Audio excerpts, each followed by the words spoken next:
عبده ورسوله لا نبي ولا رسول بعده. اللهم فصل وسلم على سيدنا محمد وعلى آله وصحبه أجمعين.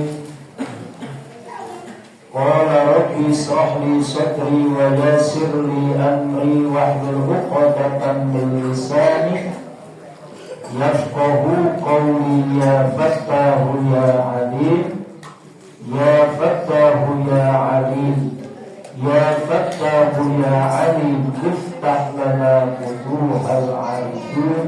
أما بعد.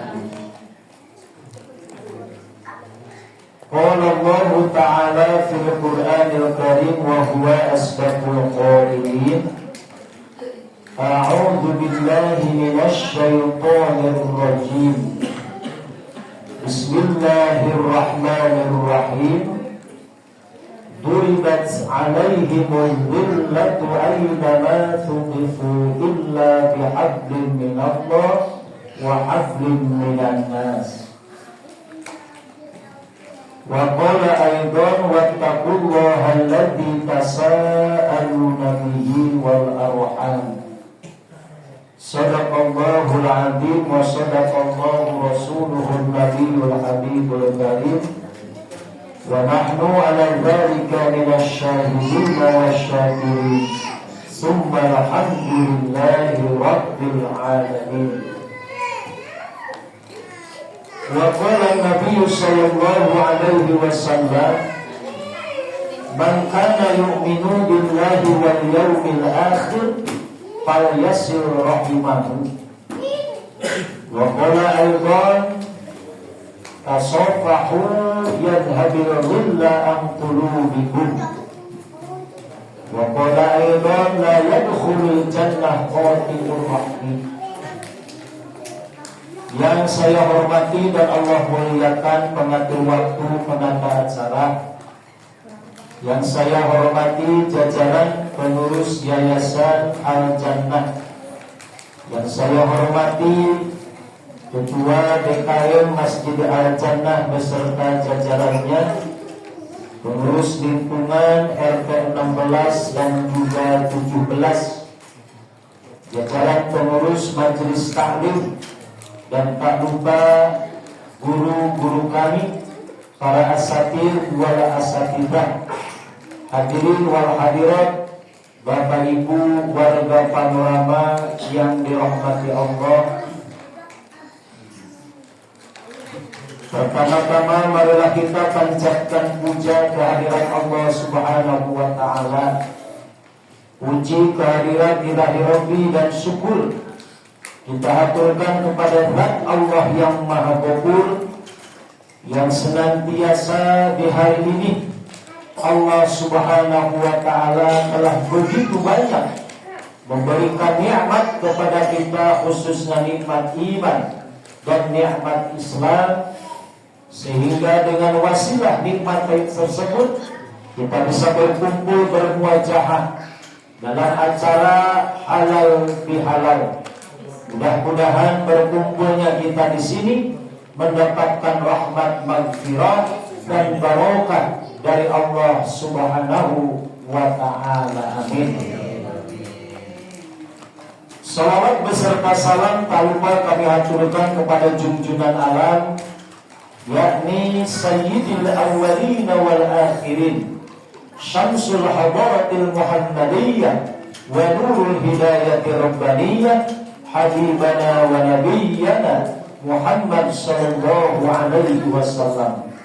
Tak lupa kepada keluarganya, sahabatnya dan kita sebagai umatnya yang senantiasa taat dan patuh akan ajarannya.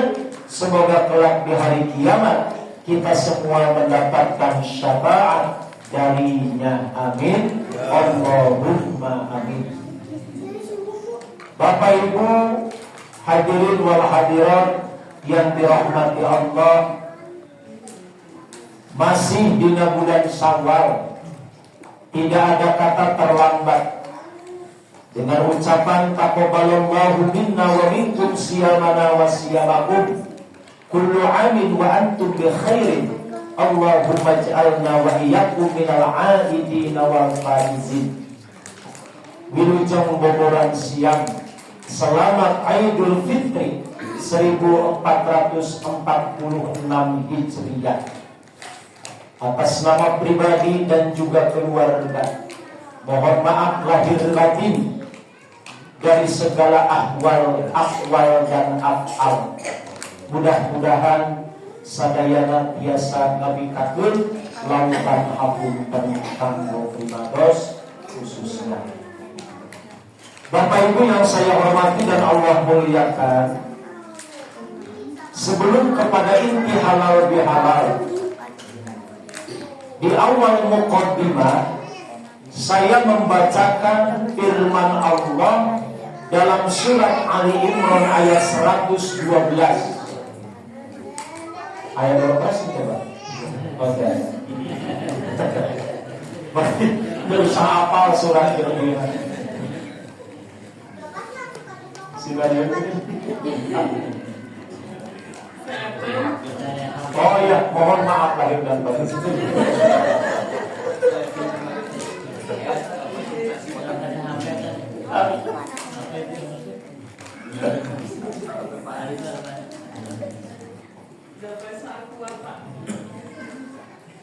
Dalam surat Ali Imran ayat 112 Allah berfirman, Bismillahirrahmanirrahim.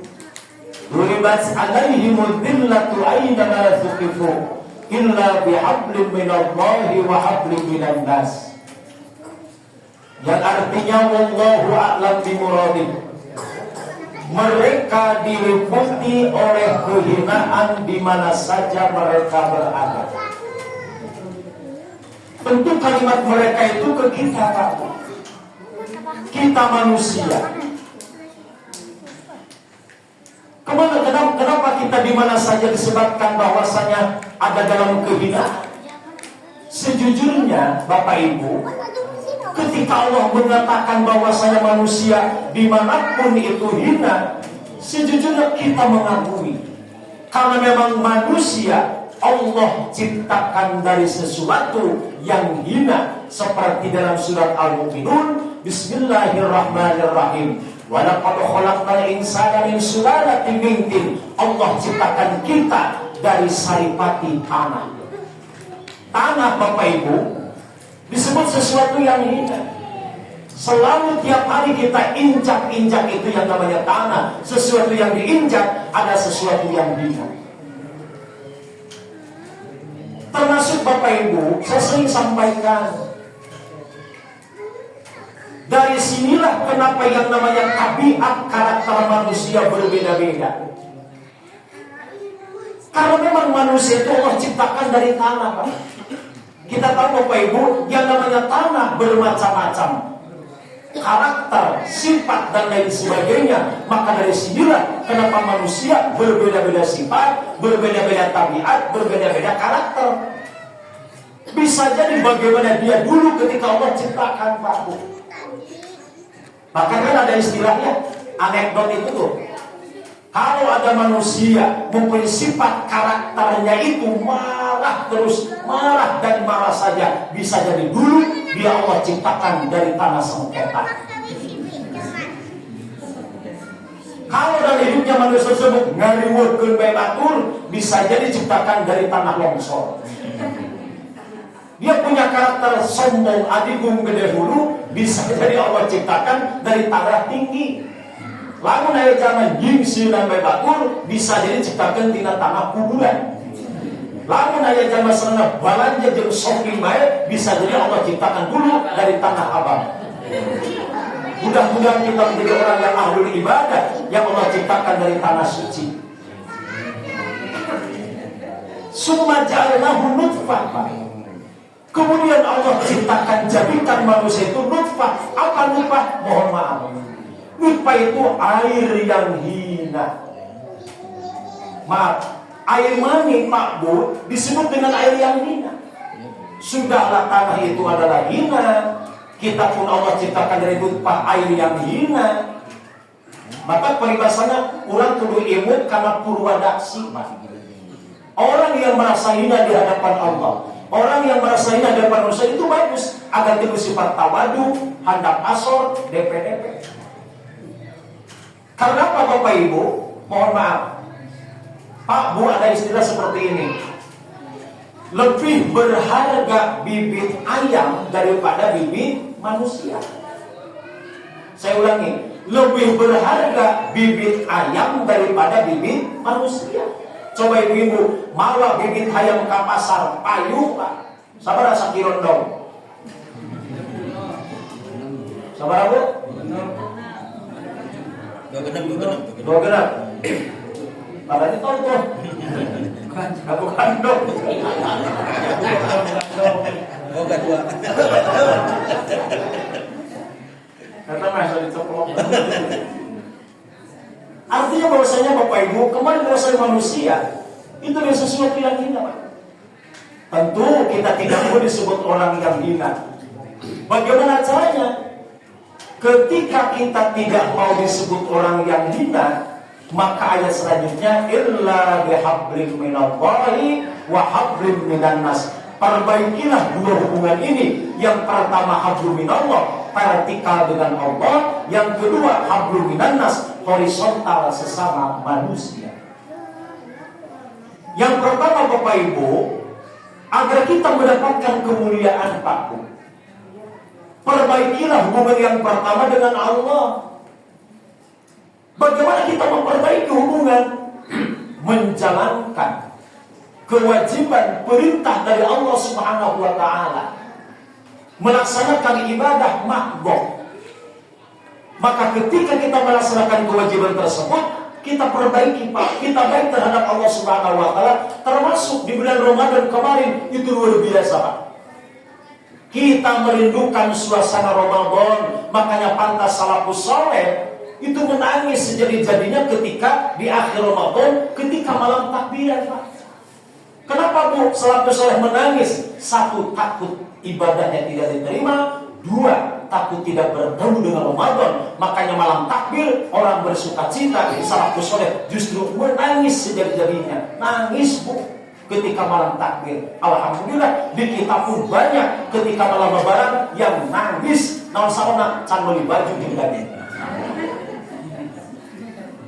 Kita lebih kepada dohiriyah Pak. Makanya kita rindukan yang namanya suasana Ramadan. Kenapa? Ada yang tanya, Ustaz, kenapa ya kalau Ramadan itu semangat ibadah? Ramadan mah sedikit-sedikit tadarus, sedikit-sedikit tadarus. Kalau sekarang tadarus sedikit-sedikit, tadarus sedikit-sedikit. Ibu, kalau Ramadan itu setannya dibelenggu. Ketika Ramadan setan di talian, dibelenggu. Kalau sekarang sudah liar lagi setannya. Makanya horeamu. Alhamdulillah kita sudah memulai Pak Bu dengan halal bihalal. Mudah-mudahan kontinuitas ketika ibadah istiqomah ada Pak Bu ya. Karena kan Majlis Talim untuk memulai kegiatan itu hoream Pak. Saya aja banyak yang nge-WA, Ustaz, mulai pengajiannya bulan depan. Maka ada yang tayang umbai, sok lah. Mulai sekalian sebelum. Belum hoream Bu. Betul. Makanya kan harusnya ada istilah sawal itu kan mamayu ya. Mamayu yang positif yaitu mamayu ibadah. Tapi kan kebanyakan mamayu sare, mamayu gahar ya. Kebanyakan seperti itu. Padahal Ramadan kemarin itu dietnya sukses. Turun waktu Ramadan. Aina sawal naik deui. Hablum minallah Pak Bu. Melaksanakan ibadah kita kepada Allah Subhanahu wa Ta'ala dengan kita beribadah Ramadan. Apa pun dampak baiknya ketika Ramadan? Luar biasa lagi Pak. Ibadah selama Ramadan itu menjadikan kifarat Pak. Penebus apa? Dosa kita kepada Allah itu bersih tanpa noda dan dosa Pak. Bahkan perbuatan kita dosa selama 11 bulan kemarin itu dengan ibadah 1 bulan hangus Pak Bu dengan ibadah kita Ramadan. Makanya kan di hari Lebaran betul-betul Idul Fitri, kembali suci, kembali bersih tanpa noda dan dosa. Makanya perbaiki hubungan kita dengan Allah, Pak. Satu. Yang kedua, memperbaiki hubungan kita dengan sesama manusia, hablum minan nas. Nah, di malam takbiran Pak Bu disebut hari kemenangan. Maaf, saya mau bagi dua Pak Bu. Ada orang yang mendapatkan Lebaran, ada orang yang mendapatkan Idul Fitri. Orang yang Idul Fitri pasti dia mendapatkan Lebaran. Orang yang Lebaran tidak akan mendapatkan Idul Fitri. Apa perbedaannya Bapak Ibu? Lebaran Bapak Ibu hak siapa saja. Orang boleh ikut Lebaran, mohon maaf, yang puasa, yang nggak puasa, yang taraweh, yang nggak taraweh, yang ibadah, nggak ibadah, semua boleh ikut Lebaran Pak Bu. Makanya seluruh umat Islam ketika malam takbiran luar biasa berbahagianya. Kita betul-betul mendapat kemenangan Pak. Bahkan di malam bulan mah, ketika malam takbir, dog-dog bedug ditaikun kana kolbak, kuliring desa, kecamatan, ditabuh kueta jalma, bari semangat baca takbir, Allahu Akbar, Allahu Akbar. Padahal waktu Ramadan itu puasa pisan ada. Tapi pamer semangat-semangat. Ngumpulkeun di awal Ramadan jam bedug kita. Tapi orang yang Idul Fitri itu betul-betul kembali suci Pak. Dengan hasil ibadah kita 1 bulan, betul-betul Idul Fitri kembali suci. Kayaumi waladathu ummu, seperti bayi yang baru dilahirkan. Termasuk momentum ketika Lebaran, kita saling memaafkan, ta'afufan, doa. Ketika Lebaran 1 Syawal, begitu indahnya suasana. Orang begitu mudah untuk memohon maaf. Seorang gak ada beban Pak. Kita bertemu dengan siapapun, mohon maaf. Bertemu dulur, mohon maaf. Bertemu batur, mohon maaf. Bertemu tetangga, mohon maaf. Bertemu baraya, mohon maaf. Ketemu siapapun kita pasti mohon maaf. Sampai-sampai masuk ATM, itu ATM, mohon maaf. Bersih dibesekan.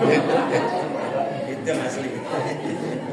Rumah tak barangkat di Jakarta, ini akan gitu kan. Ini kumpul balik itu, ya. Ayo begitu. Berbicara masalah ini Bapak Ibu, tentu dengan masalah dosa. Kita memang bukan malaikat yang selalu benar, kita memang bukan setan yang selalu salah, kita manusia. Apa? Mahalul khata wan nisyan, Pak. Jelas kata Rasul, manusia tempatnya salah dan khilaf. Bapak Ibu, dalam masalah dosa itu ada dosa kita kepada Allah, ada dosa kepada manusia, Pak. Orang yang berdosa kepada Allah tentu meminta maafnya kepada Allah dengan cara bertobat, menyesal, tidak mengulangi, ya, dan bukan dosa syirik. Jadi artinya bahwasanya kalau kita punya dosa kepada Allah, ya bertobat minta maafnya kepada Allah. Kalau kita berdosa kepada manusia, ya berarti bertobat meminta maafnya kepada manusia. Mohon maaf Bapak Ibu, kalau kita berdoa, ya Allah, mohon maaf dosa-dosaku, saya banyak dosa dalam tetangga, saudara, gak bisa Pak Bu. Ya kalau kita dosa kepada manusia, minta maafnya kepada manusia.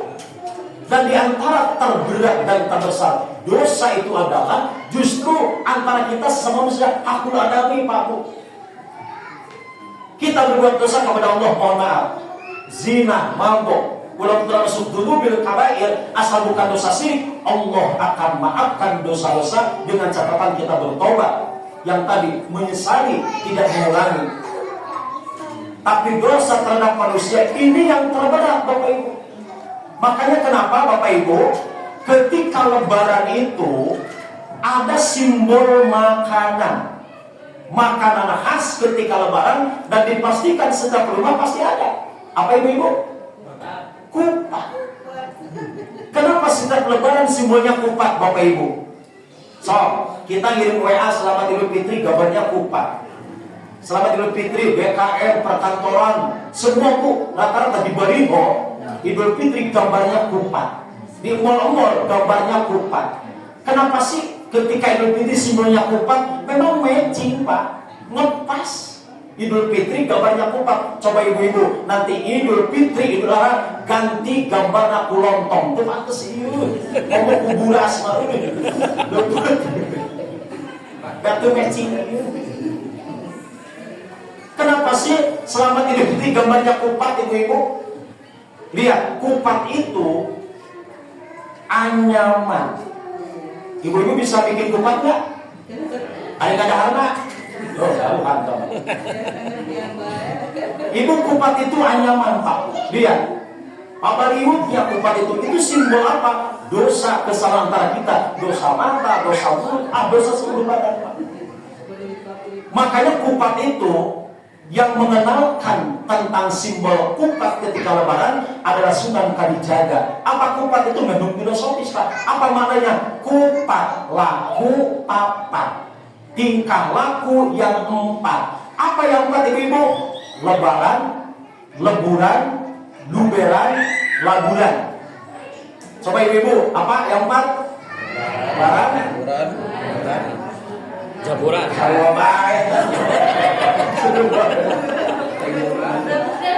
Berapa? Liburan. Lu gitu. Lebaran, leburan, luberan, laburan Pak. Itu mana yang pertama ya? Yang kedua Bapak Ibu, kupat itu singkatan kupat, ngaku, lepat. Mengakui kesalahan Bapak Ibu. Ketika orang berbuat dosa, mengaku lepat, maka harus meminta maaf. Makanya kenapa ibu-ibu, kupat itu ketika lebaran dimakannya dengan opor. Opor itu ada kuahnya dari apa? Santan. Makanya namanya kupat santan. Artinya ngaku lepat, nyuwun pangapun. Misalnya Cocok Pak.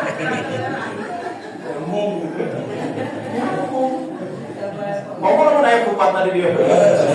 Ngomong. Bebas Pak. Kedalam dia.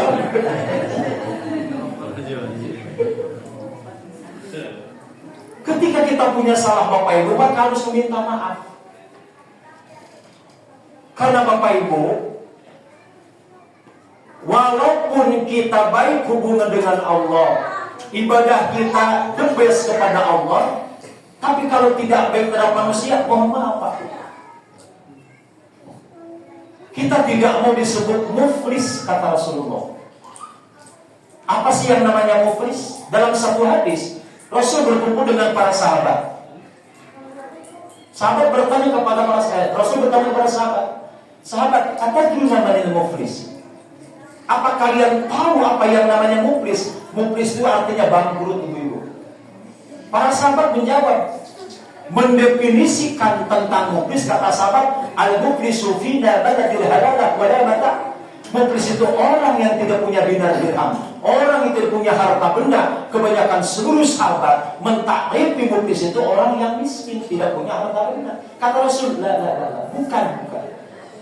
Apa yang Rasulullah muflis itu? Kata Rasul, innal muflisa min ummati mayati yaumal qiyamah bi sholatin wa siyamin wa zakatin wa yatiqad syatama hada wa qadaba hada wa kalama hada ila akhir hadis. Kata Rasul, muflis adalah dari golongan umatku ketika dia di akhirat membawa pahala sholatnya, zakatnya, hajinya, puasanya, tapi sayang ketika di dunia dia pernah menyakiti saudaranya, mendolimi tetangganya, dan tak sempat meminta maaf, keburu ajal menjemputnya, maka pahala sholatnya, zakatnya, hajinya habis diberikan kepada orang-orang yang pernah disakitinya. Maka berangkat dari hadis ini Bapak Ibu, besarnya kita untuk saling memaafkan. Karena salah satu ciri orang bertakwa, wal'afina 'anil nas, yang besar memaafkan terhadap sesama. Makanya kita jangan egois Pak. Katanya kita tidak mau kali disebut orang yang muflis. Makanya percuma ibadah kita kepada Allah kalau tidak baik terhadap sesama manusia. Maka salah satu di antaranya memohon maaf, meminta maaf, dan termasuk memaafkan. Karena Bapak Ibu, tentu setiap kita manusia kullu bani adam khata'un. setiap kita manusia, anak Adam, pasti mempunyai salah, Pak. Dan kesalahan yang terbanyak itu tentu kepada orang-orang yang terdekat. Makanya meminta maaf itu seolah menjadikan keharusan. Coba lihat Bapak Ibu, saudara kita atau kita sendiri, Pak Bu. Makanya kalau menjelang Lebaran itu kan ada istilah pulang kampung ya. Orang-orang yang di sana yang kerja di luar negeri bahkan di kota-kota pulang, Pak. Makanya pulang kampung itu seolah menjadi wajib. Semua pulang kampung. Bahkan yang tidak punya kampung pulang, Pak. Suka kamu tanda tangan. Saking pulang, Pak. Seolah pulang kampung menjadi wajib. Makanya kan kata lain dari pulang kampung kan sinonimnya itu kan mudik namanya ya. Mudik itu bagus, Pak.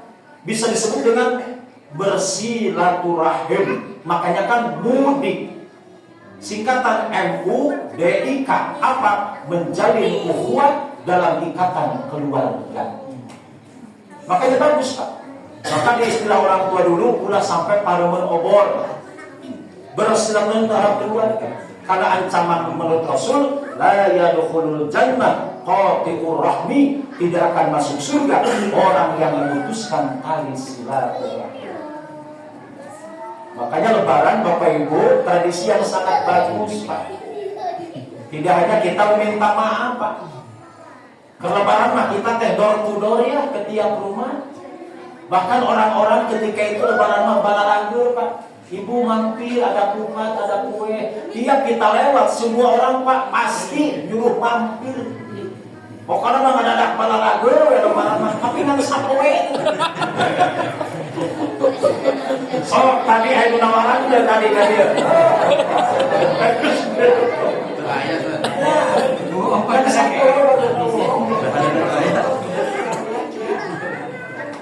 Karena sudah lama, Pak. Sekarang subhanallah, Pak, laris pokoknya, Pak. Ya. Padahal kan yang namanya Lebaran itu spesial, Pak. Apapun spesial. Sampai makanan pun kue-kue spesial, Pak. Orang tua dulu, Pak, Lebaran nyium rampayek, nyium jintan, nyium sabon, bagaimana sabon, Pak. Lalu di dahar bulu gitu, Pak. Sampai aja Lebaran tuh. Itu kalau kita bikin kue untuk Lebaran, Bapak Ibu, ingat kayaknya kita mah nggak pernah jadi budak baheula kita bayar. Itu kalau lagi bikin makanan-makanan tuh, Pak. Kita suami mau ngambil tadi itu ulah jam banyak sekarang. Padahal ketika Lebaran eta kue itu jadi kue delek. Belum jadi dari kue dah.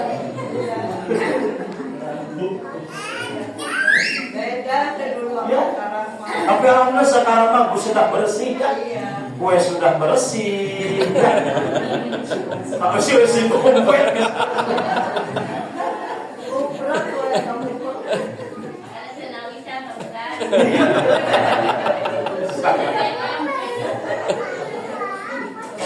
Bapak Ibu yang saya hormati dan Allah muliakan,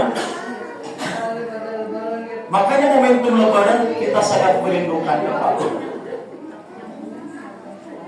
Nah, berbicara masalah dosa, Bapak Ibu, tentang berbagai kesalahan, Pak. Kan terkadang ada saja orang-orang yang egois, Pak, ya, untuk tidak mau memaafkan. Bagaimana, Pak, kalau ada orang yang sulit untuk memaafkan? Karena kan mungkin ibu-ibu, bapak-bapak, tentang masalah perasaannya, saya yakin Bapak Ibu, sampai kapanpun kita tidak akan melupakan orang-orang yang pernah menyakiti kita.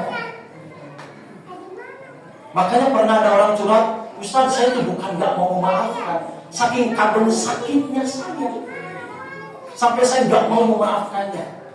Bagaimana setelah hukum, Bapak Ibu, itu ketika di akhirat ada yang namanya pengadilan, Pak. Makanya pengadilan yang sangat adil itu hanya di akhirat. Di dunia banyak pengadilan, tapi keadilan tidak ada. Maka dalam hukum Indonesia itu kan seolah runcing, tajam ke bawah, tumpul ke atas. Rasul ketika berkumpul dengan para sahabat, Rasul itu menangis Pak, Bu. Setelah menangis, beliau tertawa. Demikian tinggal awal-awal. Sahabat Umar bertanya, ya Rasulullah, mohon maaf, gak ada angin, gak ada hujan, kenapa menangis? Kenapa tertawa? Ada apa ya Rasulullah? Kata Rasul, aku diperlihatkan oleh Allah ada dua umatku sedang diadili oleh Allah. Orang yang satu, dia menuntut kepada yang satunya, ya Allah, berikan amal-amal kebaikan kepadaku. Karena dia ketika di dunia sering menyakiti, mendolimiku. Kata Allah, nanti dilihat dulu ada enggak amalnya. Setelah dilihat Bapak Ibu, ternyata tidak ada amal sedikit pun. Kenapa? Karena ketika di dunia orang tersebut senang Pak Bu menyakiti orang, senang yang namanya menghina orang. Makanya kan ibu-ibu punten, biasanya seperti dalam ilmu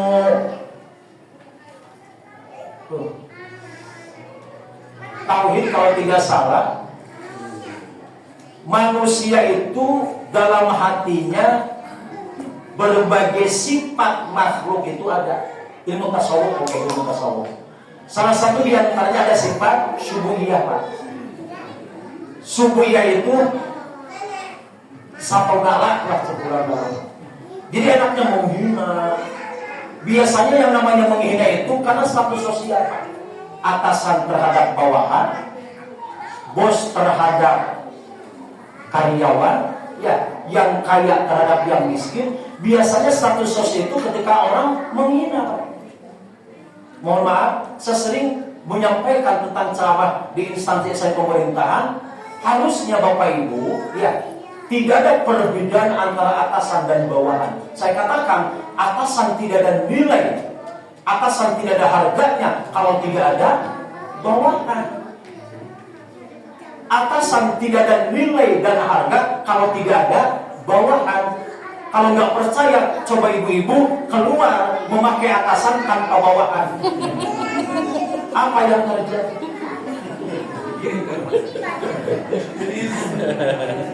Air tiris bau. Nah, ketika orang tersebut, makanya kan ibu, ada orang tanya, Ustaz, ada orang tua, dia wasiatnya tentang pokoknya mau ulah nanya kasih eta, ulah nanya kata tangga. Itu wasiat yang jelek saya bilang. Justru yang namanya Pak Bu, kita harus menyatukan. Kan ada yang orang yang maaf membenci tapi mengajak orang lain Pak. Dia menghasut supaya benci pada seseorang. Jadi tipunya apa? Benci berjamaah. Jadi kan berjamaah itu kan bagus Pak. Berjamaah sholat bagus, berjamaah makan bagus, tali berjamaah bagus. Ada berjamaah yang jelek. Satu, benci berjamaah. Dua, korupsi berjamaah. Itu jelek. Bagaimana ini Pak Bu? Orang tersebut menuntut, ya Allah, ya sudah, kalau tidak punya amal, berikan dosa-dosaku kepada orang tersebut. Akhirnya bagaimana Bapak Ibu? Maka ketika itu Rasul menangis. Kata Allah, sudah begini, angkat kepalamu. Ketika diangkat, dia melihat Bapak Ibu ada rumah yang Allah bikinkan dari emas intan berlian. Siapa sih Bu yang gak senang? Dia bertanya, ya Allah, untuk siapakah bangunan tersebut yang dibuat dari emas intan berlian? Kata Allah, siapapun boleh memilikinya, siapapun boleh membelinya, termasuk engkau. Dengan apa ya Allah? Ketika engkau memaafkan saudaramu, maka Allah akan berikan bangunan yang Allah bikin dari emas intan berlian. Itulah pahala bagi orang-orang yang memaafkan. Dengan cara apa Bapak Ibu? Tentu salah satu antaranya dengan musafahah, dengan cara bersalaman. Dan bersalaman merupakan tradisi dalam Islam. Kata Rasul, tasafahu yadhabin illa an qulubikum. Bersalamanlah, karena dengan bersalaman bisa menghilangkan dendam dalam hati. Makanya bermusafahah Bapak Ibu, insya Allah nanti di akhir acara ini, setelah doa, setelah acara, kita bermusyawarah, kita bersalaman, bebaskan rasa dendam kita. Karena kan dari halal bil halal maknanya itu saling menghalalkan, saling membebaskan, saling ngelebur dari bahasana ulah sampai antara kakak antara kita sesama manusia. Maka bermusyawarah itu hal yang terbaik. Bahkan kata Rasul, ketika kita bermusyawarah bersalaman, dosa antara kita luntur, dosa antara kita hancur, paku. Maka bagus ketika kita bertemu dengan siapapun, jadi kita bermusyawarah bersalaman. Makanya kan ada ya S3 itu ya yang namanya senyum, salam, sapa. Ya, senyum, salam, sapa. Makanya kan di kitab Riyadhus Shalihin itu ada hadis tentang pahala yang mudah kita lakukan tapi besar hasil pahalanya. Apa? 1 ifsus salam, 2 musyafahah. Yang pertama menebar salam, yang kedua adalah bermusyafahah salam. Makanya kalau kita bertemu dengan siapapun, assalamualaikum, senyum, salaman, assalamualaikum, itu pahalanya besar. Sampai-sampai ada sahabat itu di hadis, dia pergi ke pasar bukan untuk belanja, hanya untuk ifsus salam. Karena kan di pasar banyak orang, Pak Bu ya, dia bertemu orang, assalamualaikum, assalamualaikum, semua Pak pasar. Karena pahalanya besar. Kalaupun ibu mau ngikut kayak gitu, mantap. Jadi suka cirimus, tak ke pasar, turun tina motor langsung, assalamualaikum, gitu. Paling ada ngobrol, pilihlah hai tadi. Kalau masuk ke biasa trekking,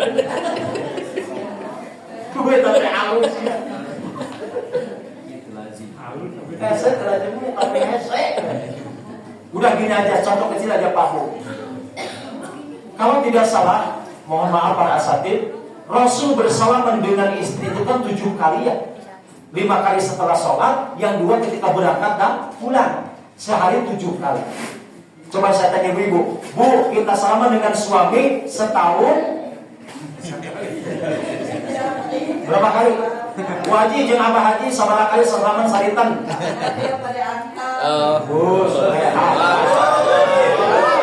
Pertanyaan bener untuk Pak Haji?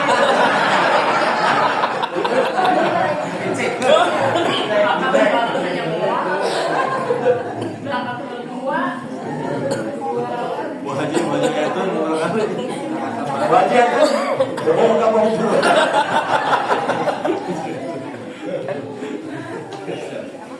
Lain kan, para bapak ibu yang saya hormati dan Allah muliakan, itu salah satu hikmah dari halal bil halal. Oleh karena itu, secara pribadi pun mohon kepada bapak ibu barangkali kalau ketemu, ya tidak bersapa antara dengan langsongan gitu ya dan lain sebagainya. Mohon maaf bapak ibu, saya yakin kita warga Panorama Makhluk laut sauyunan ya, seri asa, seri asi, seri asuh, kita mau bersatu lah insya Allah warga Panorama. Itu saja barangkali bapak ibu yang dapat saya sampaikan. Mohon maaf yang baik datang dari Allah, yang jelek atau yang salah dari kebodohan saya sendiri. Dengan akhiri, Assalamualaikum warahmatullahi wabarakatuh.